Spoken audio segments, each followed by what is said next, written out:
Bueno, dando comienzo a la 12ª sesión científica correspondiente al día miércoles 12 de agosto del 2020.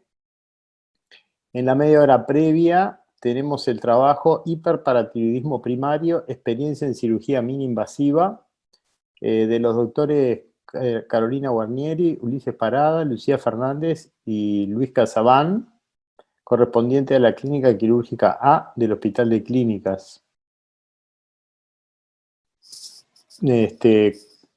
Si presentas tú, Ulises, cuando quieras, ya podemos empezar.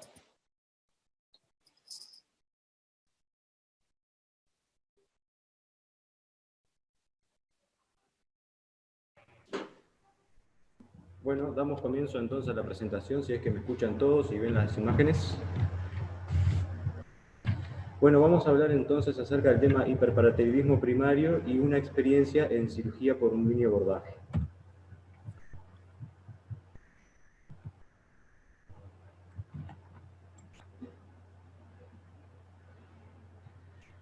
Bueno, como todos ya sabemos, la definición de hiperparatiroidismo está dada por niveles de hipercalcemia y niveles alterados inapropiadamente de la PTH. Sabemos que el diagnóstico de hiperparatiroidismo ha cambiado a lo largo de la historia. Antes se presentaban con una clínica muy florida y hoy en día se pueden diagnosticar en estadios asintomáticos, incluso en estadios con normocalcemia. Tienen una incidencia aproximada que va desde el 0,1 al 2% de la población, y aproximadamente un 60% de los hiperparatiroidismos primarios se diagnostican en forma de pacientes asintomáticos y un 40% presenta síntomas. Hoy en día contamos con nueva tecnología médica en cuanto a diagnóstico y imagenológico y a laboratorio, y eso nos plantea nuevos retos, porque si bien nos facilitan de cierta forma la identificación de las glándulas, sobre todo las glándulas alteradas, también nos pone nuevos retos en el sentido de que tenemos que ser más eficientes en nuestros diagnósticos y en nuestra terapéutica, y exige resultados que sean buenos para el paciente. Con respecto a la cirugía, ha cambiado en los últimos tiempos. La cirugía antes se requería de un abordaje convencional para la exploración de la glándula y hoy vamos a presentar determinados argumentos para ver que eso, tal vez con una imagenología y estudios de laboratorio, podamos tener una identificación de esa glándula y evitar la exploración bilateral. Los métodos imagenológicos, sobre todo aquellos estudios funcionales, nos permiten de cierta forma identificar aquellas glándulas alteradas e ir directamente a esa glándula alterada sin la necesidad hoy en día de explorar el resto. Y esto se basa sobre todo en que el 85 al 95% de los hiperparatiroidismos son causados por adenomas y que en su mayoría, un 80 o un 90% en algunas series, son de tipo único. Sabemos sí que entre un 5 y un 2% van a ser hiperparatiroidismos persistentes o recurrentes. Eso ya lo tenemos que saber de antemano. Entonces, con todo esto que hemos planteado y esta introducción, ¿cuál sería hoy la justificación actual de un abordaje convencional? Y para esto queremos nombrar o tener en cuenta dos aspectos importantes. Uno son los métodos imagenológicos, que son la ecografía y sobre todo la gammagrafía con tecnesio 99 sestamivi, que permite identificar la glándula. Y el otro es la PTH intacta, que nos permite saber que hemos realizado una correcta extracción en la cirugía de la glándula alterada. Entonces vamos a hablar, para plantear esta discusión, de la anatomía de la glándula, la exploración glandular, qué métodos de imagen tenemos y cuál sería un algoritmo, el tipo de cirugía, que es la cirugía de la paratiroidectomía, y el factor cirujano y el factor centro. Vamos a ir discutiendo cada uno de estos ítems. Con respecto a la anatomía, no es necesariamente una clase de anatomía ni nada que se le parezca, pero sí recordar que las glándulas son 4 en un 85%, son 3 glándulas, pueden ser un número inferior entre un 1 y un 7%, e incluso pueden ser supranumerarias hasta en un 13%. Y esto es de gran importancia porque incluso este tipo de, cuando son supranumerarias, pueden ser de forma ectópica, que van desde las glándulas cervicales hasta el corredor de mediastino, generalmente las que son con mayor característica supranumerarias son las inferiores, ectópicas, perdón. Bueno, ¿cómo hacemos para identificar las glándulas paratiroides? Primero requerimos de que sea un campo exangüe, una cirugía delicada, donde podamos determinar sin sangrados cuáles son las estructuras que están adyacentes a las glándulas sin lesionarlas. Y una de las cosas más importantes es que la identificación de estas glándulas paratiroides nosotros no podemos disociar de otras estructuras anatómicas, a saber, los nervios laringeos recurrentes, la arteria tiroidea inferior, que están siempre en contacto y en íntima relación, así como la glándula tiroides. Y se dice que estas glándulas son amigas de la grasa, porque se encuentran alrededor o rodeadas de tejido adiposo. ¿Cómo podemos diferenciar el tejido adiposo y los ganglios de las glándulas paratiroides? Y bueno, básicamente el tejido adiposo es mucho más friable, menos vascularizado que las glándulas paratiroides, y los ganglios son más firme-elásticos, más redondeados. Sin embargo, las glándulas paratiroides se adaptan más bien a las estructuras que tienen alrededor. Como decíamos anteriormente, la exploración es fundamental en épocas pasadas para poder identificar qué glándula estaba alterada y de esa forma poder extraerla. Pero era necesario la identificación de las 4 glándulas para ver cuál tenía un mayor tamaño o cuál era discordante con respecto a su estructura para resecarla y curar el paciente que tuviera hiperparatidismo. Hoy en día, con el desarrollo de los métodos imagenológicos, tenemos la ecografía con una sensibilidad y una especificidad que va en un 74, un 80%, obviamente es un estudio técnico dependiente, pero que puede identificar las glándulas paratiroides. Y un concepto importante es que hoy en día, aunque se identifiquen las glándulas paratiroides, no quiere decir que estén alteradas. Anteriormente a esto, con los estudios ecográficos más rudimentarios, una vez que se identificaba la glándula paratiroide, se decía que esa glándula estaba alterada o tenía alguna alteración patogénica. Hoy en día se pueden ver las 4 glándulas paratiroides, aunque sean iguales. Aunque sean normales, perdón. ¿Cómo podemos identificar un adenoma paratiroideo? Y bueno, estos generalmente tienen un aumento del tamaño, son sólidos, son hipoecogénicos, pueden ser bilobulados, pero uno de los aspectos más importantes para poder identificar los adenomas de la paratiroides es la identificación de un polo nutricio, que lo voy a mostrar ahora en la imagen, que generalmente es una rama de la arteria tiroidea inferior que llega a nivel de un polo del nódulo y da un patrón vascular periférico, lo que se conoce como un arco vascular. Esto es altamente sugestivo de que se trate de un adenoma de la paratiroides. Otros estudios, como la gamografía por tecnesio 99 sexta MIBI, también tiene una alta sensibilidad y especificidad para la determinación de la glándula. Se trata de un estudio funcional que se basa sobre todo en la captación de la glándula tiroides y las paratiroides por su alto número de mitocondrias, con la diferenciación de que la glándula tiroides lava más rápido y la glándula paratiroides permanece más el marcador a dicho nivel, sobre todo en los pacientes que presentan un adenoma. Entonces acá tenemos las imágenes que se visualizan, a los 15 minutos vemos una gran captación, en las imágenes planares se le dice a esta imagen de centellografía, donde vemos una gran captación de las glándulas salivales y la glándula tiroides. Con el correr del tiempo, el lavado más rápido de la glándula paratiroides deja solamente el tejido adenomatoso del adenoma de la paratiroides marcando en ese sector. ¿Para qué nos sirve este estudio? Bueno, ni que hablar que para poder identificar, pero también nos permite identificar aquellas glándulas que son ectópicas. Por ejemplo, esta glándula paratiroides a nivel del mediastino, como se muestra en la imagen. Tenemos otros estudios imagenológicos. La ecografía y el tecnesio 99 sexta MIBI son de los algoritmos más utilizados para identificar el hiperparatiroidismo primario, la topografía de las glándulas. Cuando estos estudios son discordantes o no los podemos captar, se puede recurrir a la tomografía, a la resonancia magnética o incluso al PET-TC.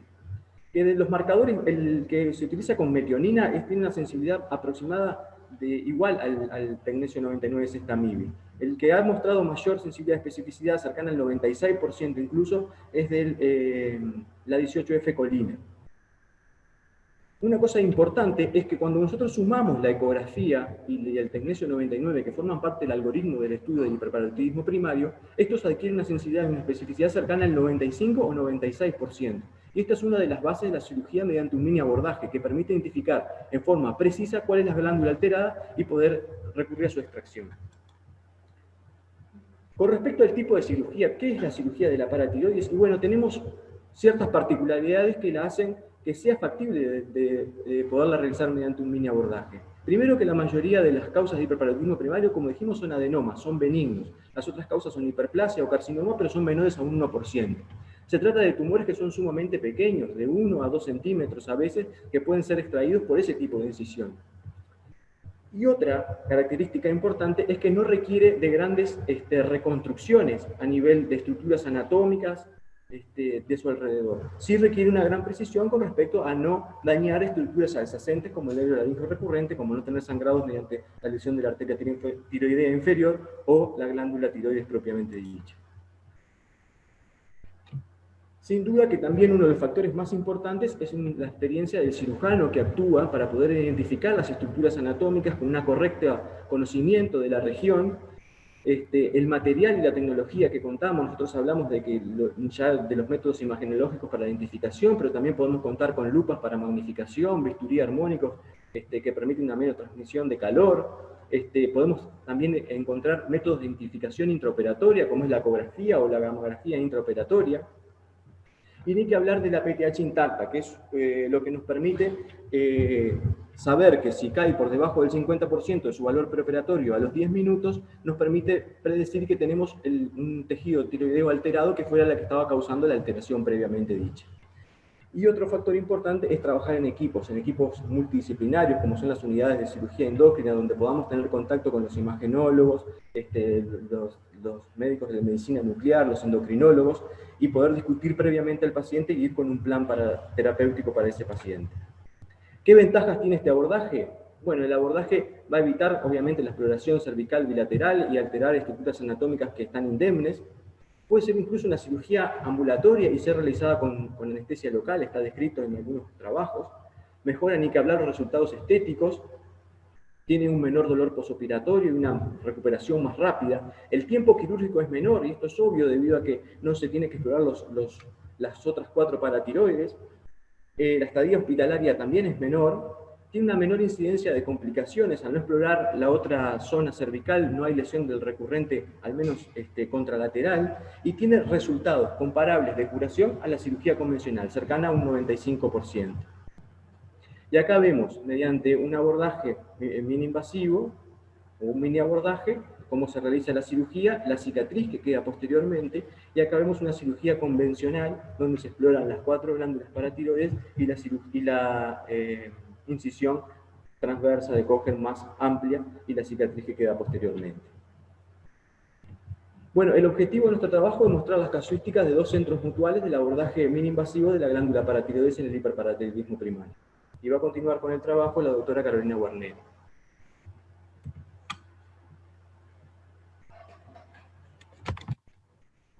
Bueno, buenas tardes. Continuando con la línea de la presentación, lo que hicimos fue un estudio observacional, descriptivo y retrospectivo con un N inicial de 18, ahora vamos a explicar por qué, camello CN en la polución, de pacientes con hiperparatiroidismo primario con sospecha de una lesión única, que se extiende en un periodo entre julio del 2017 y enero del 2020. La base de datos se obtuvo a través de la base de datos de registro electrónico de ambos servicios y se revisaron historias clínicas de los correspondientes pacientes interesando datos como la edad, el sexo de la paciente o del paciente, el tiempo de evolución de la enfermedad y el tipo de presentación clínica de la misma, los síntomas, la calcemia pre- y postoperatoria, lo mismo que los valores de PTH pre- y postoperatorios, cómo se estudiaron esos pacientes desde el punto de vista imagenológico, el tiempo quirúrgico, el tiempo de internación, las complicaciones postoperatorias y la evolución de cada uno de los enfermos. Se establecieron criterios de inclusión y de exclusión, lo que llevó a que nuestro N disminuyera a 15. Como criterio de inclusión destacamos la identificación por imagen de una lesión solitaria, habitualmente por métodos complementarios, como ya explicó el doctor Parada y vamos a ver posteriormente, por lesiones que se topografiaban en cuello, con ausencia de historia familiar de enfermedad endocrina múltiple, o de hiperparatiroidismo primario, sin intervenciones previas a nivel de la logia tiroidea y con ausencia de enfermedad nodular tiroidea. Se excluyeron aquellos pacientes que no tenían identificación de lesión a través de ningún método de imagen, con lesiones de topografía ectópica, con historia familiar de enfermedad endocrina múltiple, que hayan tenido abordajes previos cervicales o exposición a radiación en cuello, o con enfermedad tiroidea asociada que requiriera un abordaje quirúrgico. La técnica quirúrgica empleada fue sistematizada en todos los enfermos, se realizó una incisión única, que puede ser central o topografiada dependiendo del adenoma. Se seccionó el platisma y el esternocleidomastoideo, se divulsionaron los músculos infraoideos en todos los casos, se expuso la glándula tiroides y se lateralizó medialmente, identificando la glándula patológica en cuestión. Se extrayó la misma y se mandó a estudio anatomopatológico para confirmación intraoperatoria de estar frente a un adenoma paratiroideo. Se utilizó la PTH intacta, que se extrajo la muestra entre 10 y 15 minutos posterior a la extracción de la glándula afectada, esperando un descenso de la misma superior al 50%. ¿Qué resultados se obtuvieron? La gran mayoría de los pacientes, un 80% correspondiente a 12, fueron de sexo femenino, con una edad promedio de 55 años y un tiempo de evolución de la enfermedad de 15 meses. La presentación clínica en la gran mayoría, 67% de los casos, fue asintomática, siendo un 33% sintomática. De estas, 3 pacientes tenían enfermedad renal asociada como complicación, en realidad enfermedad litiásica renal y complicaciones asociadas, y una de ellas una osteoporosis severa. Alteración estructural tiroidea se encontró solo en 33% de los pacientes, pero que no tenía sanción quirúrgica. Respecto a la bioquímica, se buscaron valores de PTH pre y postoperatorios, teniendo un promedio de PTH preoperatorio de 152, con un mínimo de 90 y un máximo de 186, y postoperatorio inmediato de 68,2, con mínimo de 35,9 y máximo de 113, destacando que en todos los casos, en promedio, el descenso de la PTH fue superior al 50%, lo que establece una tasa de éxito quirúrgico y de curación cercana al 97%. La calcemia preoperatoria promedio fue de 10,7, con un mínimo de 9,4 y máximo de 11,5, y la posoperatoria 9,3, con un mínimo de 8,8 y máximo de 10,9. Las pruebas imagenológicas empleadas fueron la ecografía cervical en un 93% de los pacientes, que lograron identificar la glándula patológica afectada en el 87% de los enfermos, y se complementó aumentando la sensibilidad y especificidad para topografiar la estructura alterada con un 96 TCMIMI complementario en 12%, o sea, 80% de los casos, siendo concordante con la ecografía cervical en el 100% de los pacientes. Respecto a la topografía del adenoma, la gran mayoría fueron adenomas que se ubicaban en las glándulas inferiores, a nivel de la inferior derecha e inferior izquierda, lo cual puede apoyar que el abordaje, sobre todo en las inferiores, pueda ser único y central, lo que brinda un mejor resultado estético. Respecto a la anatomía patológica, se empleó en todos los casos anatomía patológica intraoperatoria, que confirmó la presencia de un adenoma sin elementos de malignidad asociado, y en diferido confirma la patología intraoperatoria ya prevista. Respecto al tiempo quirúrgico, nos pareció interesante mostrar que en promedio el tiempo quirúrgico es corto, es breve, de 49 minutos, con un mínimo de 30 y un máximo de 70 minutos. No se observaron complicaciones posoperatorias vinculadas al procedimiento quirúrgico o secundarias a la hipocalcemia. La internación fue en todos los casos ambulatoria, con un mínimo de 6 horas y un máximo de 24 horas, y se realizó un control alejado en todos los pacientes, manteniéndose la PTH en niveles aceptables, sin evidencia de recaída de la enfermedad. Como conclusión, en forma general, podemos establecer entonces que el abordaje de la glándula paratiroides en el hiperparatiroidismo primario, con una única glándula afectada, por una mini incisión, es mucho más estético, sobre todo en aquellos que se puede realizar un abordaje central, en las topografías de glándulas paratiroides inferiores, que siempre requiere de métodos de imagen que muchas veces se emplean en complementarios, como ya se explicó anteriormente, que identifiquen que sea una única glándula afectada, es menos invasivo y por tanto menos mórbido, porque exploramos en menor cuantía las logias y dejamos virgen sectores que no necesitan ser abordados en este momento, con excelentes resultados, ya sea estéticos como clínicos, comparables al abordaje convencional y que no tiene complicaciones asociadas. Muchas gracias.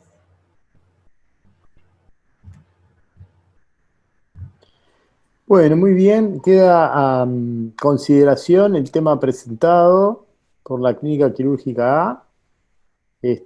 Si hay comentarios, se van anotando en el chat o activan nomás el micrófono. Yo quiero hacer un comentario. Bueno. Una cosa más antes, Andrés. Los que tengan el nombre, por favor, pónganse el nombre, Lucía, figura Galaxy A10, poné el nombre porque así te identifica Alma. Gracias. Bueno, Andrés, adelante, disculpa. No, por favor. Bueno, me gustó mucho la presentación, creo que Estoy de acuerdo prácticamente en todo lo que dijeron. Simplemente hacerles algunos comentarios. En primer lugar, me parece que esta serie que mostraron fueron pacientes seleccionados, en el cual no hubieron grandes dificultades, sobre todo diagnósticas y de localización. Fueron lesiones claras, casos clínicos claros, y eso en general es importante, pero a veces el escenario es más complejo en las paratiroides. Entonces es importante estar enfocado en el tema porque a veces uno la puede pasar mal. Entonces, en ese aspecto creo que Ulises dijo cosas importantes. Los estudios de imagen son capital en esta patología. Y lo importante de esto es que los estudios estén en concordancia, además. Empiezan los problemas cuando hay discordancias entre la ecografía, entre el PET-CT, entre el tecnesio 99. Ahí es cuando uno empieza a tener dificultades en cuanto a la topografía, por los argumentos que él dijo al principio, que las paratiroides en general en el 85-90% son 4 y están en las topografías más habituales, pero a veces no ocurre esto. Hay ectópicas, están en el número de 3, y ahí es cuando empiezan los problemas con los pacientes, que son difíciles de resolver, y eso explica que haya un porcentaje de pacientes que persisten con su hiperparatiroidismo y generan problemas terapéuticos difíciles a veces de resolver. En ese sentido, lo que dijo Ulises es así, los estudios de imagen han mejorado muchísimo, al extremo que las ecografías hoy, hechas por ecografistas entrenados en esta patología, detectan las paratiroides normales, con más razón los adenomas. Pero es muy importante que haya concordancia con los estudios, y en ese sentido, los estudios con tecnesio 99, sobre todo cuando se asocian con tomografía, son de capital importancia, porque además uno detecta la paratiroides patológica y además la localización en las 3 dimensiones, no solo en el plano frontal, sino en el plano lateral. Y eso es muy importante para luego ir a buscarla, porque a veces, si uno no tiene una precisión en cuanto a la topografía, la puede pasar mal. Las habrá pasado más de uno de ir a operar un hiperparatiroidismo y no encontrar la paratiroides, y bueno, y ahí la cosa se hace un poco más compleja. A veces no es tan fácil que uno encuentra el adenoma enseguida, lo localiza en su topografía y lo encuentra. En ese sentido, lo otro que quería comentarles es que con respecto al abordaje estoy de acuerdo, porque el abordaje es central. Cuando uno hace una incisión transversa baja en el cuello, ¿no? Uno accede prácticamente a toda la logia del cuello. Y a veces, si bien uno va a ir a buscar un adenoma localizado en uno de los lados, el abordaje lateral a veces es menos estético, menos cosmético que el abordaje central. Y además, en el caso de dudas o que no haya un descenso adecuado de la PTH, uno puede explorar las otras logias. Y eso lo hace por una incisión baja, transversa, y el abordaje estéticamente queda perfecto. La paciente no le queda ni cicatriz. Por eso a veces yo me cuestiono si los abordajes mínimamente invasivos, sobre todo altos en cuello, se justifican, porque realmente el resultado estético a veces no es muy bueno, y a veces, o son técnicas a veces video asistidas, más complejas, que a veces me parece que no justifica mucho cuando uno está entrenado, hace un abordaje central y puede perfectamente llegar a las 4 logias paratiroideas. Y el último comentario que quería hacer es que, bueno, estos resultados que han mostrado son buenos, e insistir sobre todo que el 67% de los pacientes con esta enfermedad son asintomáticos. Por ejemplo, ahora, la semana pasada se operó en servicio una chica joven que está a punto de hacerse una nefrectomía por una patología litiásica evolucionada, y nunca se pensó en esta enfermedad. Y recién ahora se le detectó un adenoma muy importante, con un hiperparatiroidismo primario muy sintomático, y bueno, y pasaron no sé cuántos años con su enfermedad renal, al extremo tal que están discutiendo si hacerle una nefrectomía por necesidad. Eran esos los comentarios, y bueno, creo que la serie es buena y los resultados realmente que mostraron son muy buenos.